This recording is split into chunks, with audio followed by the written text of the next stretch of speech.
Assalamualaikum Bu. Waalaikumsalam Pak. Gimana kabarnya Bu? Alhamdulillah sehat Pak.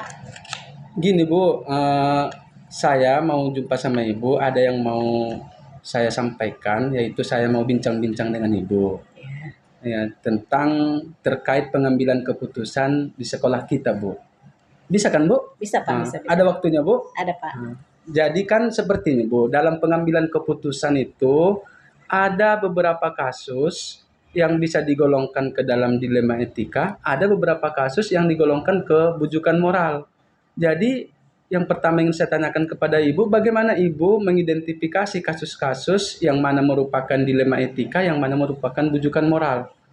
Oh iya Pak, jadi dalam mengidentifikasi kasus-kasus ini kan ada dia beberapa kasus misalnya benar dan salah. Ya Bu.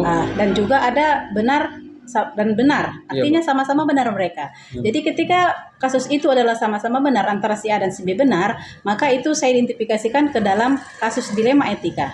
Namun ketika kasusnya itu ada benar dan salah, di antara keduanya ada yang benar dan ada yang salah, maka itu saya identifikasikan ke dalam kasus bujukan moral. Oh iya Bu, berarti kasus yang benar versus benar itu yang dilema etika Bu ya? Iya Pak. Benar versus salah itulah bujukan moral Bu ya. Iya. Terus bagaimana Ibu selama ini menjalankan pengambilan keputusan di sekolah, terutama untuk kasus-kasus di mana ada dua kepentingan yang sama-sama benar atau sama-sama mengandung nilai kebajikan? Iya Pak, jadi kan dalam mengambil keputusan ini, apakah dia sama-sama benar ataupun sama-sama salah atau salah dan benar, tentu kita harus mengambil keputusan yang tidak merugikan siapapun di antara keduanya. Nah, jadi kita harus mengambil keputusan itu sama-sama menguntungkan. Walaupun tadi mereka sama-sama benar, ya harus menguntungkan antara keduanya. Dan walaupun yang benar dan salah tadi, tentu kita harus membuat masalah itu jadi benar dan tidak merugi antar keduanya. Oh, jadi seperti itu Bu ya, harus saling menguntungkan Bu ya. Berarti win-win solution lah Bu ya. Iya, dan saling menyenangkan mereka. Ya, terus langkah-langkah atau prosedur seperti apa yang biasa Ibu lakukan selama ini di sekolah Bu? Ya namanya kita mengeputusan, tentu kita harus tahu dulu masalahnya ya Pak. Apa akar masalah mereka yang hadapi, dan setelah itu kita cari solusinya agar nanti keputusan itu bisa diambil dengan tepat dan sama-sama mereka kembali baik dan tidak ada masalah lagi. Oh iya. Berarti Bu, Ibu lihat dulu akar permasalahannya, baru nanti bisa Ibu carikan solusi yang tepat ya Bu ya? Iya Pak. Terus Bu, hal-hal apa yang selama ini Ibu anggap efektif dalam pengambilan keputusan pada kasus-kasus yang berbau dilema etika? Iya Pak, jadi dalam mengambil keputusan ketika kita menghadapi kasus-kasus dilema etika ini, tentu kita harus melihat tidak ada yang dirugikan dalam hal ini. Karena mereka sama-sama benar tadi ya Pak, si A benar, si B juga benar. Jadi begitu, kita harus tidak boleh mengambil keputusan yang merugikan salah satu pihak. Berarti keputusannya itu tidak boleh ada yang dirugikan Bu ya. Kalau bisa sama-sama diuntungkan Bu ya. Iya begitu.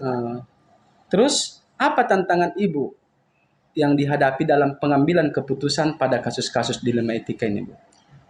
Iya Pak, jadi tantangannya ini kan kadang-kadang kita dalam mengambil keputusan tentu kita khawatir ada pro dan kontra antara keduanya. Sehingga kita perlu komunikasi ataupun kerjasama, boleh rapatlah dengan rekan-rekan guru ataupun berkoordinasi dengan guru sebelum membuat keputusan agar sama-sama baik gitu. Berarti Ibu khawatir ada pro kontra, maka itu merupakan suatu tantangan.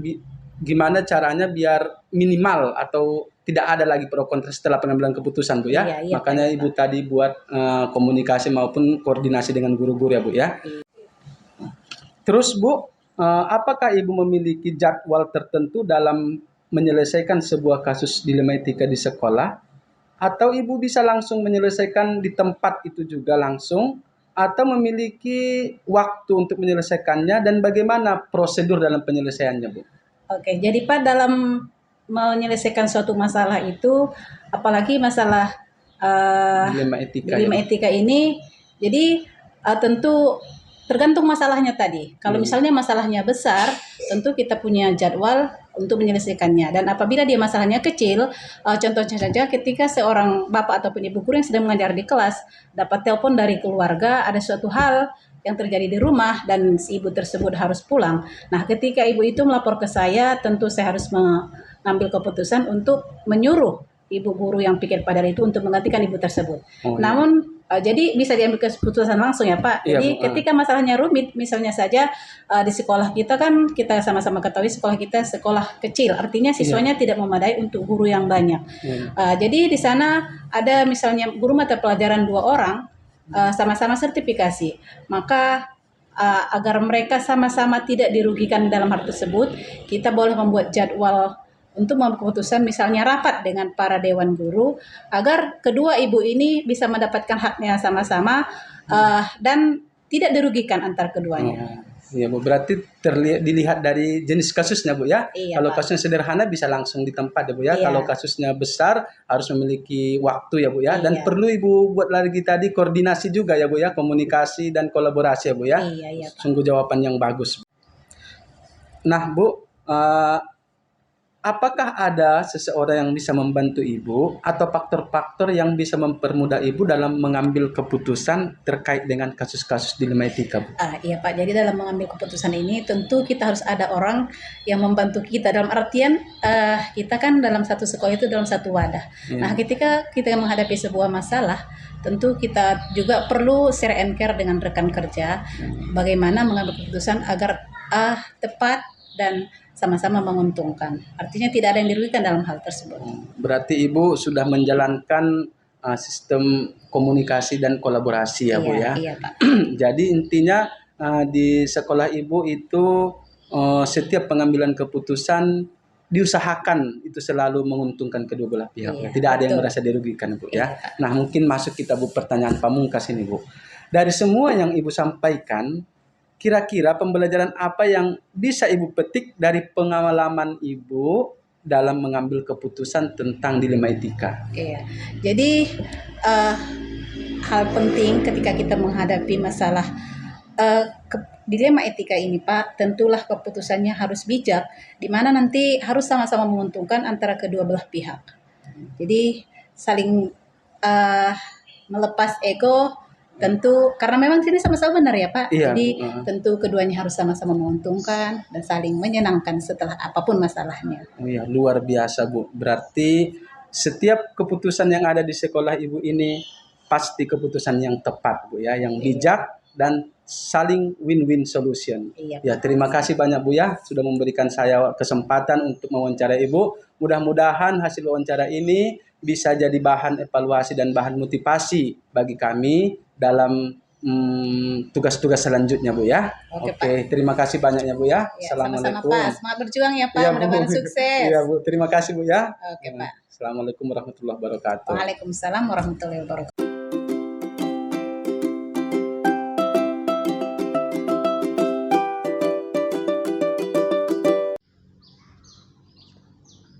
Assalamualaikum warahmatullahi wabarakatuh. Saya Indra Saputra SPDI, calon guru penggerak angkatan 7 dari Kabupaten Padang Lawas Utara. Hari ini saya akan mewawancarai Kepala Sekolah SD Negeri 10 13 10 Sabanauli, yaitu dengan Bapak Indra Sakti Pulungan SPD, dalam rangka tugas demonstrasi kontekstual modul 31. Sekian, wassalamualaikum warahmatullahi wabarakatuh.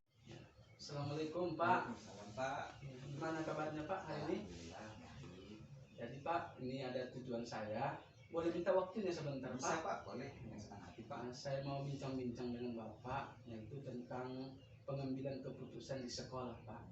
Jadi kan Pak, setelah pengambilan keputusan ini, terkadang ada kasus-kasus itu bisa digolongkan ke dalam kasus dilema etika, bisa digolongkan ke dalam kasus rujukan moral, seperti itu Pak. Jadi yang mau saya tanyakan yang pertama kepada Bapak, itu bagaimana Bapak dapat mengidentifikasi kasus-kasus yang mana merupakan dilema etika dan yang mana merupakan rujukan moral. Terima kasih Pak ya. Jadi kalau menurut saya dengan bagaimana cara saya mengidentifikasi antara kasus dilema etika dan kasus rujukan moral. Jadi secara pandangan aja, seperti kalau contoh saya lihat kalau dia dilema etika itu adalah baik sama-sama benar, benar sama-sama benar, Iya. benar sama benar. Jadi itu identifikasi dalam kasus dilema etika. Sedangkan rujukan moral adalah yaitu benar dengan salah. Jadi begitulah saya mengidentifikasinya, Pak. Iya Pak, ya memang seperti itu Pak, dilema etika itu kasus yang dua-duanya benar, jadi terkadang menimbulkan dilema untuk pengambilan keputusan, sedangkan rujukan moral itu satunya benar, satunya salah. Jadi Pak, selama ini bagaimana Bapak menjalankan pengambilan keputusan di sekolah Bapak, terutama untuk kasus-kasus di mana ada dua kepentingan yang sama-sama benar atau sama-sama mengandung nilai kebajikan? Oke Pak, contoh itu berarti saya mengambil ini kasus dilema etika ya, Iya. karena kasus yang sama-sama mengandung nilai kebajikan. Iya. Jadi dalam pengambilan keputusan ini harus dengan keputusan yang benar-benar bagus, tidak berpihak kepada satu orang, tidak berpihak kepada, harus memang sama-sama keputusannya bisa menyenangkan atau menguntungkan kedua belah pihak. Jadi dalam kasus contoh dilema etika, salah satu kasus yaitu misalkan antara siswa dalam proses pembelajaran di kelas terjadi suatu.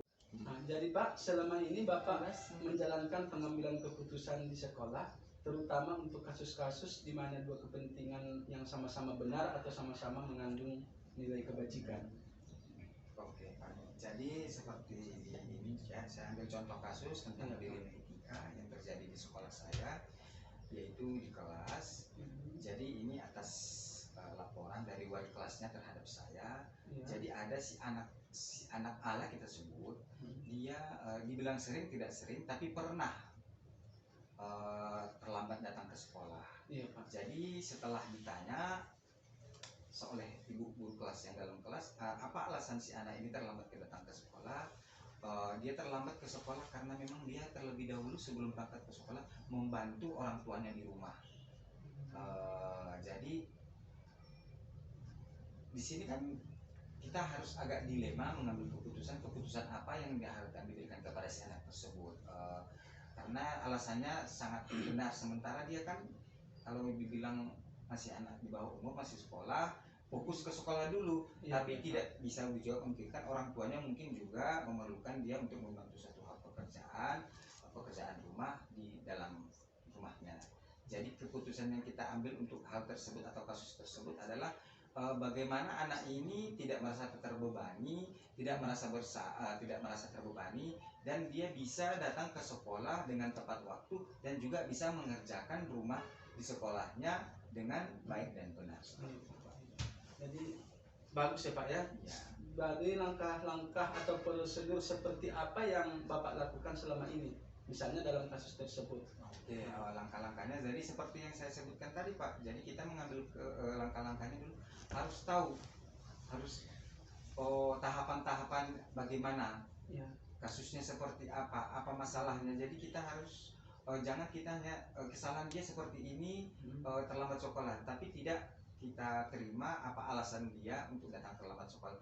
Jadi kita harus mengetahui terlebih dahulu apa penyebabnya, apa kendalanya, tahapan-tahapan masalah kasusnya seperti apa. Baru bisa kita mengambil keputusan yang benar baik untuk kedepannya antara si siswa dan juga kedisiplinan dia datang tepat waktu. Berarti intinya Pak, kita harus melihat dulu akan masalahnya Pak ya. Nah, setelah itu Pak, setelah dilihat akan masalahnya, hal-hal apa saja yang selama ini Bapak anggap efektif dalam pengambilan keputusan pada kasus-kasus yang dilema etika? Dianggap efektif yaitu